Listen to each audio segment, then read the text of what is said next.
Hi friends, this is Sumita Pandey. आज का विषय है वाक्य के भेद। आज मैं आपको वाक्य के भेद कितने प्रकार के होते हैं वह कौन कौन से हैं इसके विषय में बताने जा रही हूँ।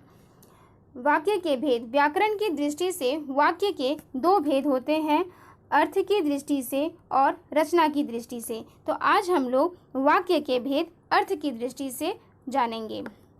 वाक्य शब्दों का व्यवस्थित रूप जिससे मनुष्य अपने विचारों का आदान प्रदान करता है उसे वाक्य कहते हैं, या शब्दों के एक सार्थक समूह को वाक्य कहते हैं। कहने का अर्थ यह है कि दो या दो से अधिक शब्दों के सार्थक समूह को वाक्य कहते हैं।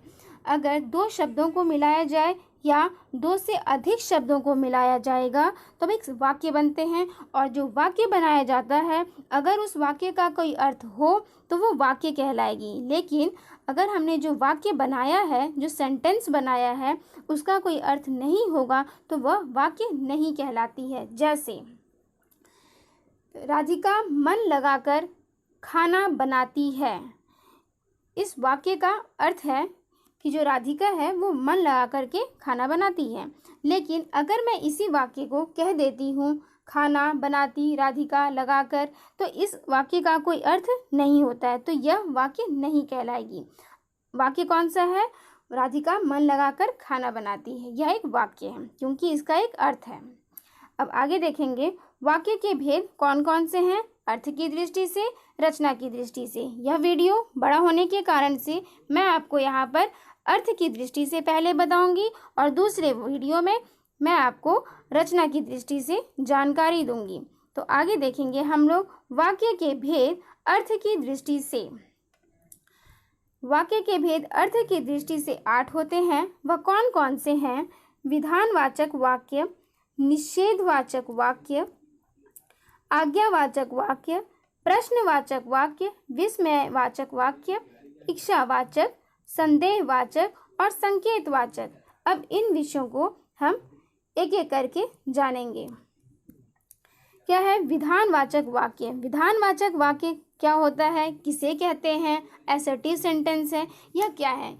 तो विधानवाचक वाक्य को विधिवाचक वाक्य या विधानार्थक वाक्य भी कहते हैं। इसे इंग्लिश में असर्टिव सेंटेंस कहा जाता है। जिस वाक्य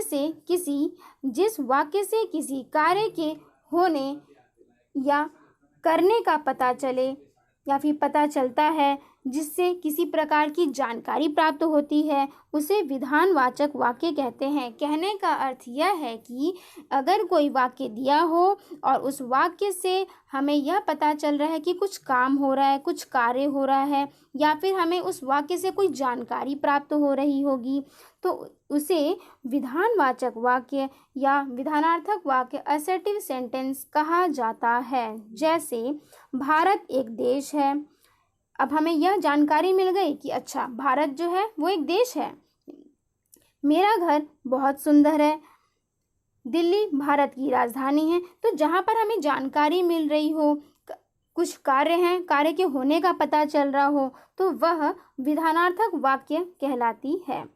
आगे देखेंगे निषेधवाचक वाक्य। निषेधवाचक वाक्य कौन से हैं?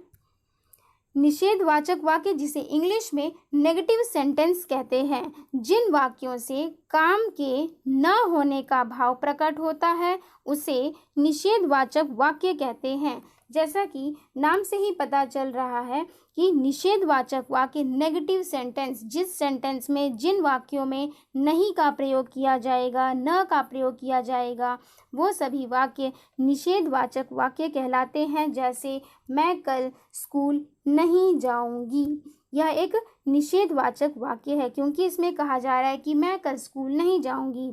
मैंने खाना नहीं खाया, मैं खाना नहीं खाऊंगी, यह सभी कुछ निषेधवाचक वाक्य हैं। आगे है आज्ञावाचक वाक्य। आज्ञावाचक वाक्य को आदेशात्मक वाक्य भी कहा जाता है। इसे इंग्लिश में इम्पेरेटिव सेंटेंस कहते हैं। जिन वाक्यों में आज्ञा, अनुमति, आदेश, उपदेश आदि दिया जाए उन्हें आज्ञावाचक या आज्ञार्थक वाक्य कहते हैं, जहाँ पर जो भी वाक्य दिया होगा, अगर उस वाक्य से हमें आज्ञा, अनुमति, आदेश, उपदेश की जानकारी मिल रही हो तो वह सभी वाक्य आज्ञावाचक या आदेशात्मक वाक्य कहलाते हैं, जिसे इंग्लिश में इम्पेरेटिव सेंटेंस कहा जाता है। जैसे अब मैं आपको बताऊंगी कुछ उदाहरण। आप मुझसे मिलने कल आ सकते हैं। यहाँ पर अनुमति दिया जा रहा है कि आप मुझसे कल मिलने आ सकते हैं। हमें कभी झूठ नहीं बोलना चाहिए। यह एक उपदेश को बता रहा है कि हमें झूठ नहीं बोलना चाहिए। आज आपको बाजार से सामान लाना होगा। ये एक आदेश को सूचित कर रहा है कि यहाँ पर आदेश दिया जा रहा है। आपका काम पूरा हुआ, आप चले जाएं, आज्ञावाचक वाक्य है। नेक्स्ट है प्रश्नवाचक वाक्य, जिसे इंग्लिश में इंट्रोगेटिव सेंटेंस कहते हैं। इंट्रोगेटिव सेंटेंस क्या है? प्रश्नवाचक, जहाँ पर प्रश्न की बात की जाएगी, सिंपल शब्दों में, सरल भाषा में, की जहाँ पर वाक्य में कौन, कब, कहाँ, किसने, किसको, कैसे, इस प्रकार के शब्दों का प्रयोग किया जाएगा, तो वह प्रश्नवाचक वाक्य कहलाते हैं। जैसे राम के पिता कौन है, मोहन कहाँ रहता है, तुम कौन हो, यह सभी वाक्य प्रश्नवाचक वाक्य कहलाते हैं। संदेहवाचक वाक्य, जिसे इंग्लिश में संदेह सूचक वाक्य, जिसे दूसरा नाम है इसका संदेह सूचक वाक्य, और इंग्लिश में कहते हैं इंडिकेटिंग डाउट सेंटेंस। जिन वाक्यों में संदेह, शंका, संभावना आदि का बोध हो, उन्हें संदेहवाचक वाक्य कहते हैं।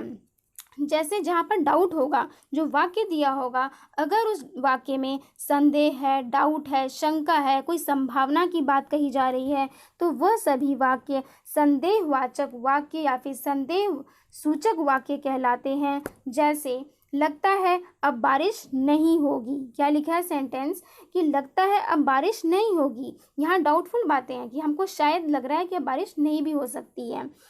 वह अब तक खाना खा चुका होगा। हमें पता नहीं है कि वह खाना खाया है या नहीं, हम उम्मीद कर रहे हैं कि शायद वह खाना खा चुका होगा।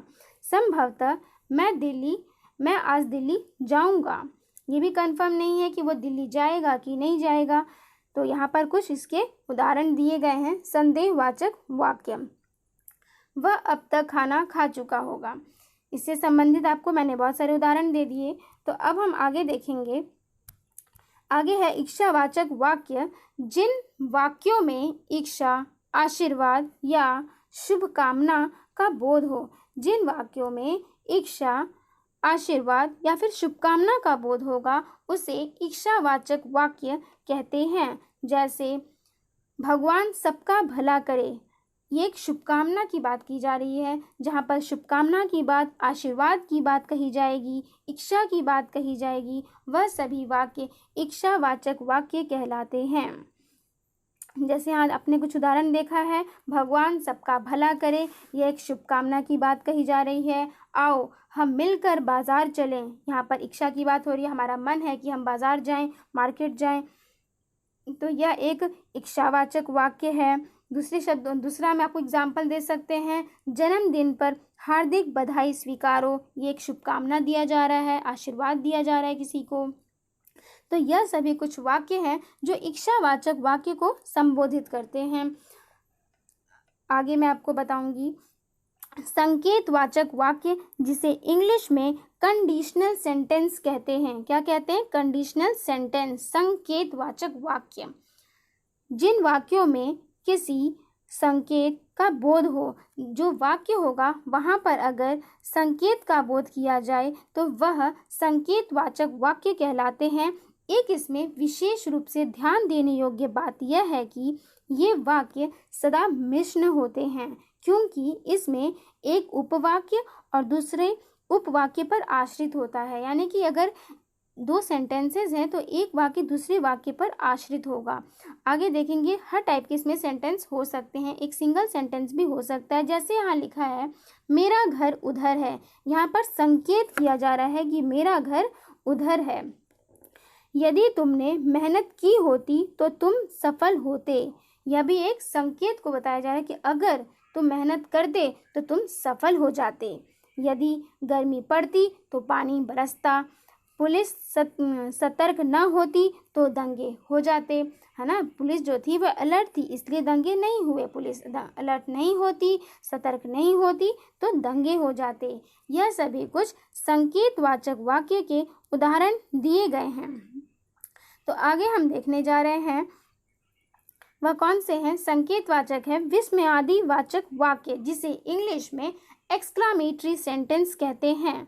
जिन वाक्यों में विस्मय, हर्ष, घृणा, शोक आदि मनोभाव का बोध होता है उसे विस्मयवाचक या विस्मयादि बोधक वाक्य कहते हैं। विस्मयादि, जिसे आप जानते हैं कि इंग्लिश में इसे एक्सक्लामेटरी सेंटेंसेस कहते हैं। क्या कहते हैं? Exclamatory sentences. एक्सक्लामेटरी में सेंटेंस के साइन क्या है?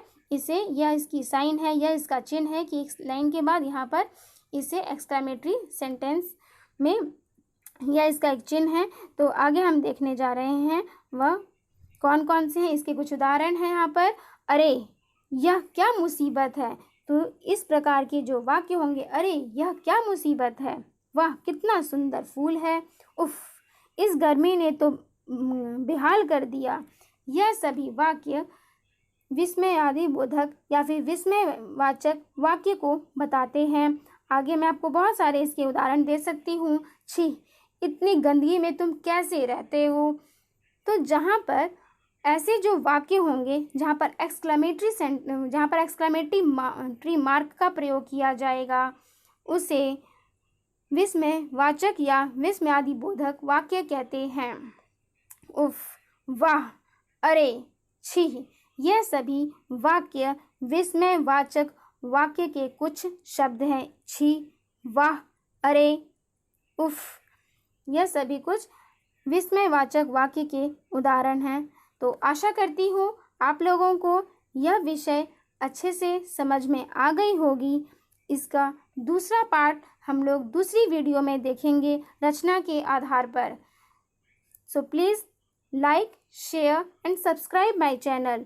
Please don't forget to press bell icon to get early notification. Thank you and have a nice day.